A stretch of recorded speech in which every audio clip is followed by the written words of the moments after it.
Welcome to Continent 8's Ask the Expert podcast series. In this series, we engage with leading industry experts, thought leaders, and influencers to explore the latest trends, themes, best practices, and insights within the iGaming and online sports betting sector.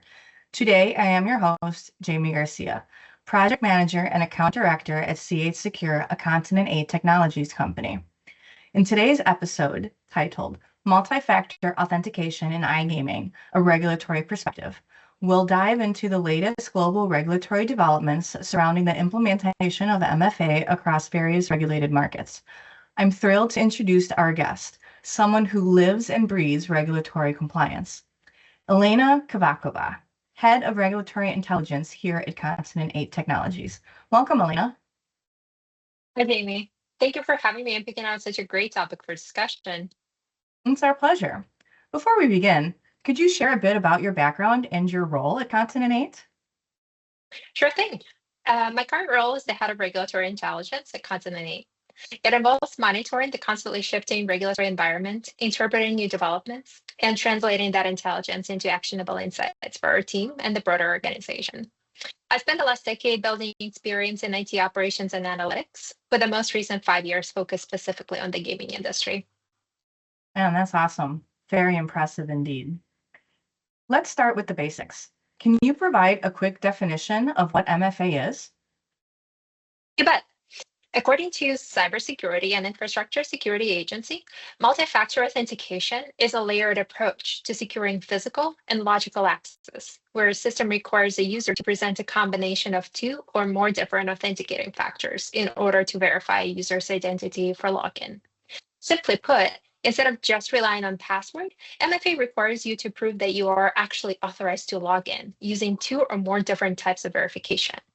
And these factors can be broken down into three categories. Something that you know, like a password or a PIN, something that you have, like your phone, a security token or an app, and something that you are, like your fingerprint or your face. Thank you for that explanation. MFA does add an additional verification layer, which sort of explains why MFA is a hot topic right now. Don't you agree? Absolutely. MFA increases security because even if one authenticator becomes compromised, unauthorized users will be unable to provide the second authentication requirement and will not be able to access the targeted physical space or computer system. And this is especially true in iGaming. MFA has been getting a lot more attention in the industry, as we know iGaming is one of the most heavily targeted sectors by cyber criminals due to its high volume of financial transactions and valuable user data. That's why many regulated jurisdictions, MFA is becoming a requirement as it offers an added level of security beyond the traditional login forms. So, as you heard, the cybersecurity advantages are clear when it comes to MFA. Now, to pivot slightly, looking at MFA through a regulatory lens, what types of developments have you seen over the past year or so?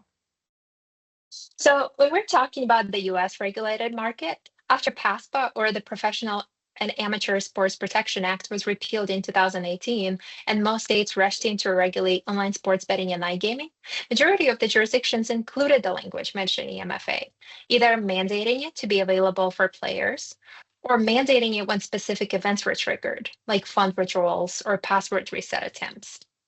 And then major shift happened in 2022 when New Jersey and Pennsylvania were the first jurisdictions to mandate MFA at initial login and every 14 days thereafter, in addition to event triggers. Since then, Michigan, Ohio, Iowa, Maryland, and Tennessee adopted the same MFA standards. And a few states are in the process of amending their regulations to do the same, for instance, Indiana. Some other states aren't actively looking to add 14-day recheck requirement, stating that as long as MFA is available to the patron, they can decide for themselves.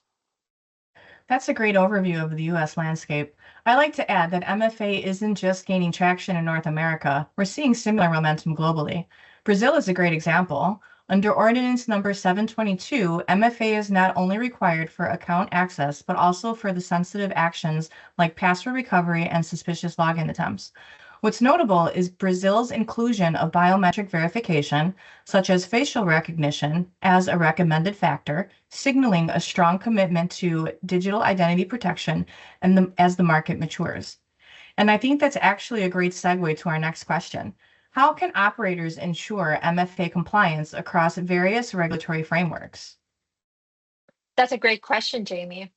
Overall, when writing the requirements, regulators do a great job at future-proofing them, meaning that the MFA requirements are written to be directional rather than prescriptive. For Content 8 as a technology company, this actually allows us to develop and offer the industry the most secure and cutting-edge solutions without worrying that will not fit into the regulatory framework of a particular jurisdiction. But with that being said, as I've alluded earlier, there are differences in use cases from jurisdiction to jurisdiction.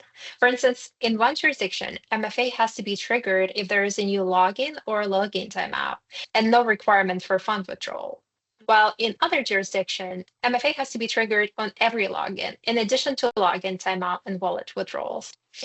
Our team carefully analyzes all this data and works with regulators in every jurisdiction to make sure that the MFA product is approved and compliant in every state, province, or country, which allows our partners to roll out in multiple US and world jurisdictions at once. That's really insightful and reassuring for operators who are seeking global and multi-jurisdictional MFA deployments and implementations. Now, in terms of the MFA technology itself, we know there are many options available, but when it comes to selecting the most suitable MFA platform, what are some key factors to consider? You're not wrong about the amount of options out there, but when it comes down to selecting the most suitable MFA platform, I'd say that it largely depends on how fast the product needs to be implemented. So, one of the key factors to consider is if the product is already licensed or approved by the regulator, as this step could take the longest, especially if you are rolling out in more than 3 jurisdictions. Other important factors to consider are efficiency and user experience.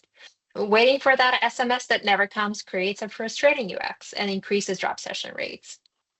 Data privacy and security are the big ones, making sure that the absolute minimum amount of session data gets processed and that the most sophisticated cryptography is being used to avoid the data breaches. Last but not least, direct and indirect costs.